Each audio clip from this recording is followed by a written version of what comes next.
Baik, kita ke Mbak Risti. Mbak Risti, eh, tadi sangat luar biasa sekali Mbak Risti membacakan Gelombang Cinta dan bagaimana perasaan atau kesan yang didapat setelah membaca Gelombang Cinta Buya ini. Dipersilakan Mbak Risti. Ya, terima kasih Mbak. Ada beberapa catatan penting yang ini bisa untuk refleksi saya. Jadi yang pertama bahwa cinta bukan saling menundukkan, tetapi saling menumbuhkan. Cinta adalah kata kerja. Perjuangan memadukan dua pribadi yang berbeda, yang masing-masing pribadi mengalami pasang surut kehidupan. Dan yang berikut adalah suara hati. Jadi selalu ada pergulatan batin untuk mendengarkan suara hati ketika berhadapan dengan suara orang-orang yang ada di sekeliling kita. Dan yang terakhir, hidup tidak akan berhenti meskipun kita ingin berhenti. Seperti roda kehidupan, kita akan berjumpa dengan orang-orang di sekeliling kita. Nah, bagaimana kita mampu untuk melihat hal-hal menarik dalam pribadi seseorang?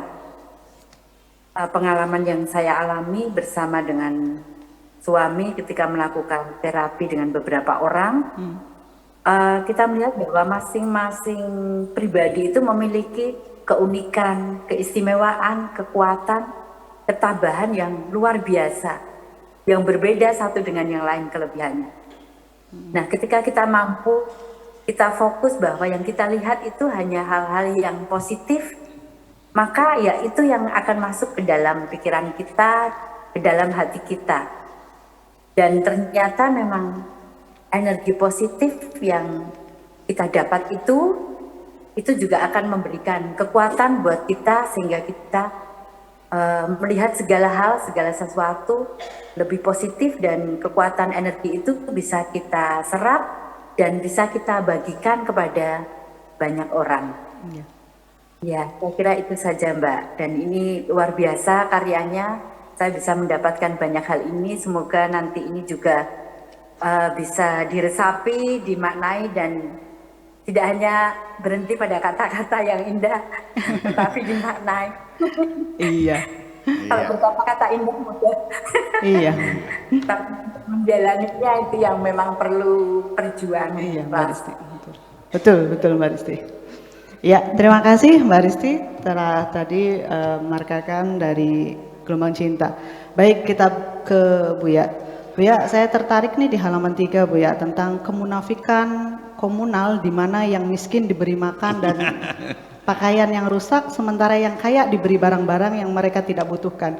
Secara eksplisit kritik sosial ini yang seperti apa Buya? Dipersilakan Buya. Iya, saya ingin jawab dulu.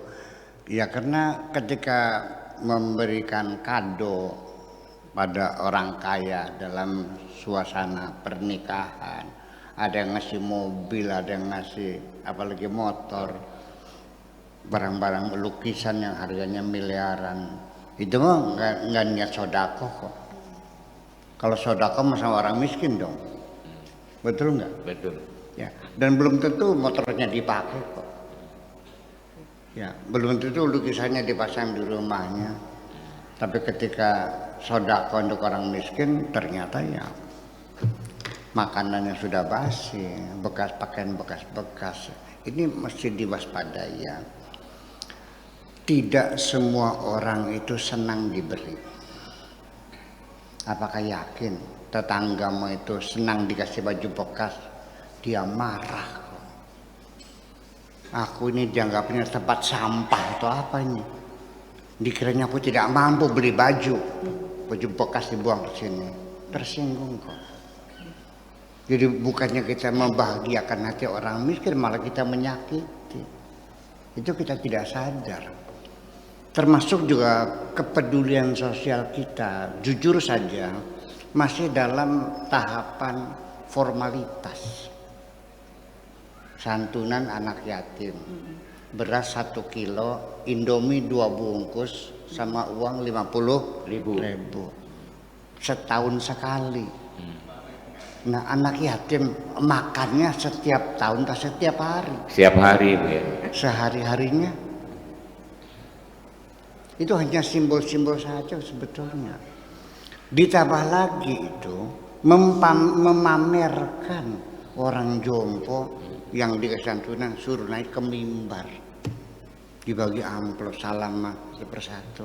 Itu kan sandiwara melecehkan orang fakir miskin. Kenapa mereka harus naik ke panggung untuk dinobatkan jadi orang miskin? Ini perlu kita koreksi saja. Kalau mau Anda ingin ada orang miskin, ya datang ke rumah mereka. Sekalipun wajib saya bagi zakat nih, ini panennya bagus tahun ini. Sudah zakat belum? Alhamdulillah Bu ya. Jangan kau panggil orang itu datang ke rumahmu mengambil zakat. Itu Anda yang berkewajiban, mereka yang berhak. Jadi zakat itu diantar ke rumahnya, bukan disuruh datang mengambil. Kalau dipanggil mengambil, tolong ongkos transportnya dibayar. Ya dong. Jadi diharapkan Anda yang datang ke orang miskin bagikan zakatnya, sekaligus Anda melihat kondisi rumah orang itu. Ternyata masih tanah. Barangkali saja melihat kondisi rumah yang sangat buruk itu Anda makin terharu. Akhirnya ditambah lagi dengan sodako.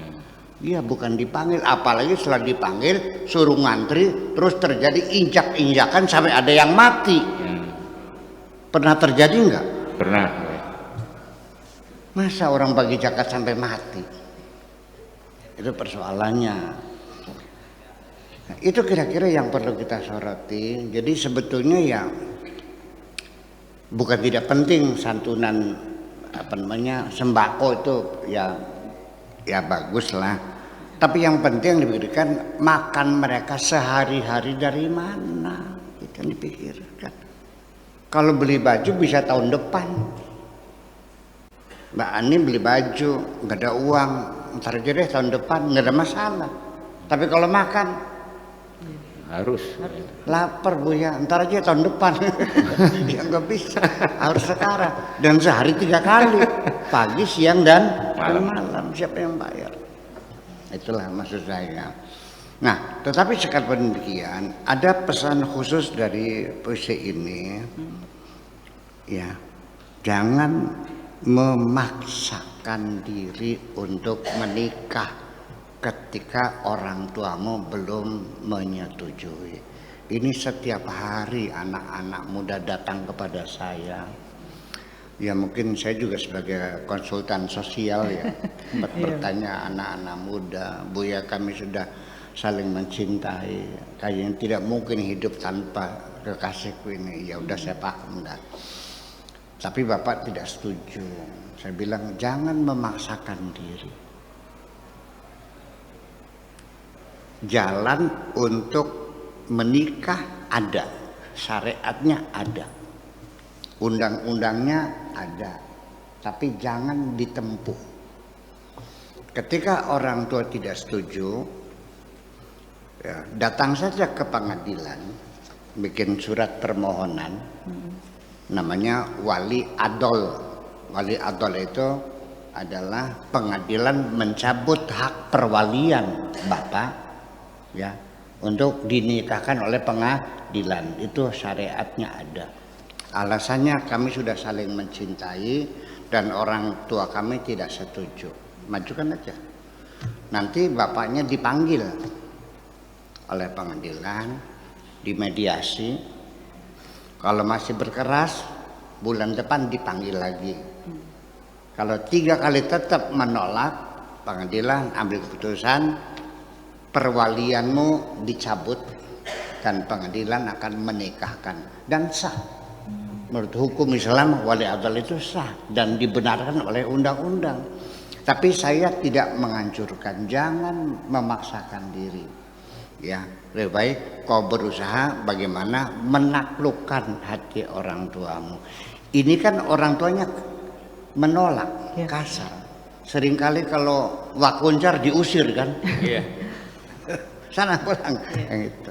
Tapi si laki-laki bijaksana, sudah urusan saya, kamu gak usah mikirin bagaimana caranya. Sampai saat ini saya belum ketemu passwordnya, bagaimana menentukan hatinya. Tapi percayalah, seberapapun hati orang kerasnya, itu selalu ada titik lemah.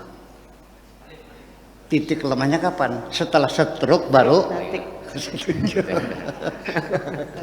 Iya, ya mudah-mudahan yang cepat stroke aja. Iya, ada titik lemahnya. Membujuk orang tua seperti bawa oleh-oleh, makanan kesukaannya, apakah bakso, apakah tahu gejrot dan sebagainya. Semua orang punya titik lemah. Tunggu dulu, sebab kalaupun maksa kawin tanpa restu orang tua, nggak enak, betul nggak enak itu, percaya, tertekan. Apalagi kalau sudah mertua tidak suka sama kamu, serba salah. Ketika engkau masak yang enak-enak untuk membahagiakan suamimu, apa kata mertuanya? Ada restoran baru. Ya kalau tiap hari masak begitu, melarat kamu nih, kata mertuanya. Bisa jatuh miskin saya nih kalau tiap hari masaknya mewah begitu. Sakitnya. Oke, dituruti. Masaknya goreng onta aja setiap hari. Apa onta tuh? Oncom tahu. Pagi oncom tahu, siang oncom tahu, malam Oncom tahu. apa kata mertuanya? Kan dulunya nggak setuju kan? Iya, setuju. Iya. Suamimu bosan nggak tiap hari makan onta? Iya. Udah salah lagi. Kamu ingin membahagiakan suamimu, dandan berhias yang pakai foundation yang tebal, pakai maskara, pakai lipstick, pakai ya Yves Saint Laurent, pakai segala macam, pakai apa bulu mata. Apa kata mertanya? Kamu lagi cinta siapa? Lagi demen siapa sih Rane? Sudah dipusat semuanya, tidak dandan. Jangan memalukan suamimu, suamimu kan pejabat. Serba salah. Ya, jadi bersabar dulu, bujuk aja dulu, gitu. Nah, untuk anak muda yang dalam kondisi begitu, ini saya kasih bekal nih untuk menundukkan hati calon mertua kamu nih supaya setuju. Mau nggak dikasih jampinya? Mau. Dikirimin Fatihah. Setelah habis maghrib 99. Seperti ini Bu Haji Syihabuddin, ibunya namanya Hajar Rodiyah Ilarohi Al-Haj Syihabuddin bin Rodiyah Al-Fatihah 99. Insya Allah setuju. Itu tolong pesan kepada anak-anak muda, jangan memaksakan. Sakit hati orang tua itu. Betul. Merasa dia menyusui, merasa nyebokin, merasa ngasih makan, memaksakan diri itu. Oke. Kemudian pesan yang kedua, saya bisa mendapatkan apapun yang saya inginkan, dan engkau pasti akan memberikannya, asalkan kutodongkan pistol ataupun golok. Kasih jam tanganmu, kasih nggak? Kasih gelangmu, kasihkan gelang, kasihkan nggak? Kasih. Karena apa? Karena ketakutan, betul nggak? Ketika engkau bisa pencak silat, bisa judo, bisa karate, ngelawan nggak? Lawan. Ada polisi lewat jerit nggak? Jerit. Tetapi ketika aku sudah bisa menguasai hatimu, tidak dipaksa, yang berharga sekalipun kau serahkan kepadaku. Terima kasih. Baik.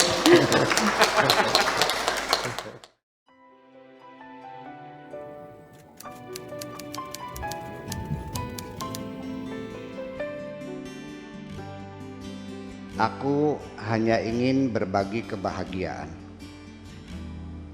dan tidak menggurui siapapun. terlalu sulit bagiku untuk menyalahkan siapapun.